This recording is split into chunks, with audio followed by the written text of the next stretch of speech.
Eu acredito que existem alguns momentos que são canônicos na nossa vida, que demarcam a nossa maturidade sobre como vemos certas coisas. Eu acredito que alguns desses momentos são quando entendemos algumas letras do Los Hermanos, do Cinco a Seco e do Djavan. Hoje eu vou trazer uma interpretação sobre a música Condicional do Los Hermanos, uma música que eu ouço desde que eu tinha 15 anos, já faz 10 anos que eu ouço essa música. E eu sempre fiquei intrigada com ela, assim, né? Porque existe um jogo, assim, né? De dois eu líricos, assim, né? Ou de duas faces de um mesmo eu lírico, que sempre me intrigou. E hoje, pesquisando, enfim, me entendendo um pouco mais enquanto pessoa, eu me deparei com um termo chamado limerância. E eu acho que entender isso, encontrar e perceber o que significa isso e como isso está presente na vida de pessoas que se interessam de maneira obsessiva, isso me fez entender melhor condicional. Bom, o que é limerância? É um termo que foi cunhado pela Dorothy Tennov, que foi uma psicóloga norte-americana, e essa palavra apareceu pela primeira vez no seu livro, né, As Experiências de Estar Apaixonado. Limerância é um estado cognitivo e emocional que é caracterizado por uma obsessão romântica por uma pessoa, né? O que viria a ser o objeto de limerância. E essa obsessão é caracterizada por várias coisas, mas de uma maneira geral, você se encantar profundamente com a possibilidade e com a potencialidade daquilo que você vê. Então você vai interpretando sinais e sinais, você vai se apegando aos sinais, naquilo que não é dito, e vai desenvolvendo uma obsessão por respostas de uma reciprocidade emocional, né? E quanto menos nós temos essa resposta, mais nos tornamos obsessivos, mais entramos em um limbo. Isso é claro que sempre se finda, mas é um processo de sofrimento psíquico, assim, que é caracterizado por basicamente uma devoção quase que profunda pelo objeto de limerância. Mas não é só isso, é muita coisa além disso. E o que isso nos ajuda a entender a respeito da música Condicional de Los Hermanos? Primeiro que o título da música, Condicional, já nos remete a um processo de aprisionamento que é dado com algumas condições de liberdade. E isso caracteriza muito como é o processo de limerância. E que a gente pode ver como ocorre o engajamento com esse objeto de limerância em cada estrofe da música. Então a gente começa aqui. Quis nunca te perder, tanto que demais via em tudo céu, fiz de tudo cais, deite pra ancorar doces deletérios. Ou seja, a pessoa se engaja em ver qualidades superestimadas na pessoa, inclusive qualidades que talvez não façam parte de uma realidade palpável, mas que estão ali como potência. E aí existe esse movimento de ver em tudo céu, tudo é bom. E as partes ruins são suprimidas. Isso é uma característica do processo de limerância. Fazer de tudo um cais, dar para ancorar doces deletérios, é acabar se satisfazendo com coisas ali que talvez não são tão boas, mas que apresentam algum tipo de satisfação que nos recompensa e que a gente vai buscando por mais e se ancorando nisso, né? Querendo se sentir seguro nesses sinais que eles são só sinais que podem ser confusos. Na segunda estrofe a gente tem: e quis ter os pés no chão, tanto eu abri mão que hoje eu entendi, sonho não se dá.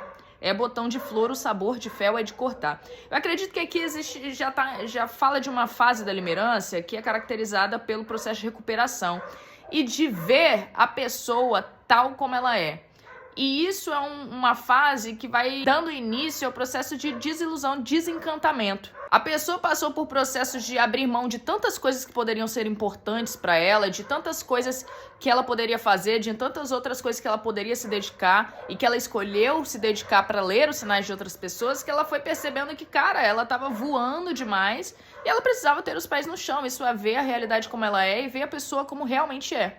E com isso perceber que o que ela via sobre a pessoa, ela não podia dar para a pessoa. Sonho não se dá, esperança, desejo não se dá. Você não consegue convencer o outro a te ver dessa maneira, né? Ou te ver da maneira como, ou se ver da maneira como você tá vendo ela, para ela poder te olhar de outra forma.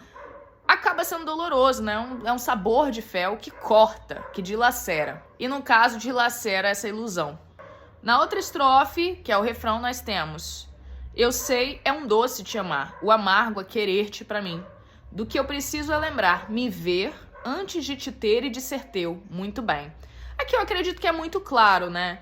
Bom, é um doce mesmo amar você. O que consiste em amar, né? Pode significar muitas coisas, mas estar com você, acabar passando tempo com você, cuidar ali, né? Te ver de maneira profunda, ou ler os seus sinais, e ver um nível de potência em você. O amargo é que eu tô querendo isso pra te ter e acaba que tentar te ter é um processo tão doloroso que isso se torna amargo, e talvez nem tão real. A nossa relação pode ser ótima, pode ser incrível, mas envolve tantas renúncias querer você que isso é amargo, que é doloroso. Portanto, eu percebo que eu estou vivendo uma coisa, eu estou projetando coisas em você que dizem respeito a mim que nem eu tô percebendo. E por isso, antes de te ter e de ser teu, eu preciso me ver. E aí a gente tem aí a segunda parte da música, que já muda a face desse eu lírico. Por muito tempo eu fiquei pensando que eram duas pessoas se conversando. E podem ser. Eu quero deixar muito claro aqui que eu não quero falar que isso é a verdade absoluta de nada, mas é como eu fui interpretando. Por esses 10 anos eu imaginei que eram duas pessoas conversando entre si, mas hoje eu entendi que é uma mesma pessoa falando de processos diferentes. Então a gente já tem aí na próxima estrofe: quis nunca te ganhar, tanto que forjei asas nos teus pés, ondas para levar, deixe você desvendar todos os mistérios. Então a pessoa acabou passando por um processo de desapego, de nossa, eu percebi que talvez eu nunca te quis.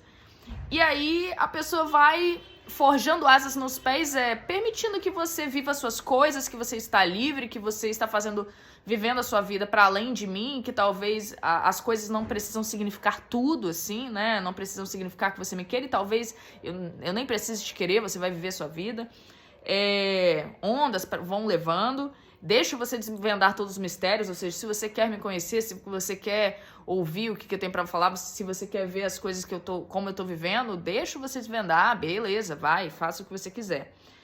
E com isso, a gente vai pro outro momento que é: sei, eu tanto te soltei que você me quis em todo lugar.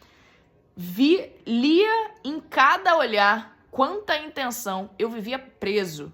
Então, a gente vê aí, ainda que esse processo de soltar a pessoa tenha sido um momento de libertação, a pessoa percebe que mesmo tentando fazer isso, ela ainda vivia presa em ler o olhar da pessoa. E o que é ler o olhar da pessoa se não tentar enxergar mais uma coisa que ela não está dizendo, mais alguma coisa que está ali na entrelinha?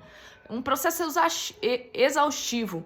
Então a pessoa perceber que no final de tudo, deixando a pessoa solta ou tentando prendê-la, ela estava dentro de um processo obsessivo que é exaustivo, de tentar ler essa pessoa e de ver sinais e coisas que não estão ali o tempo todo.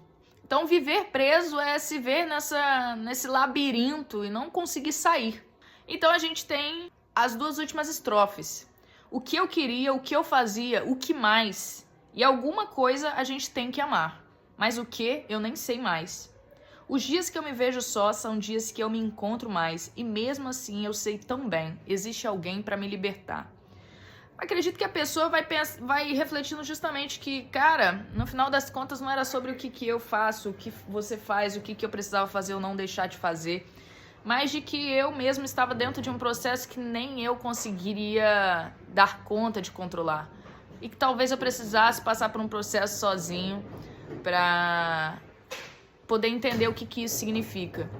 E dentro disso, sabendo que talvez fosse melhor não me relacionar com as outras pessoas para entender isso, talvez exista alguém que pode me libertar dessa prisão, né? Que não me faça ter que ler todos os sinais. Eu acho que é isso, assim. Algumas dessas coisas foram ressoando na minha vida e eu fui interpretando dessa maneira. Alguma coisa faz sentido aí pra você? Me diz aí nos comentários, fala o que você acha, se você já ouviu essa música. E me indique também outras músicas, caso vocês queiram que eu traga a minha perspectiva.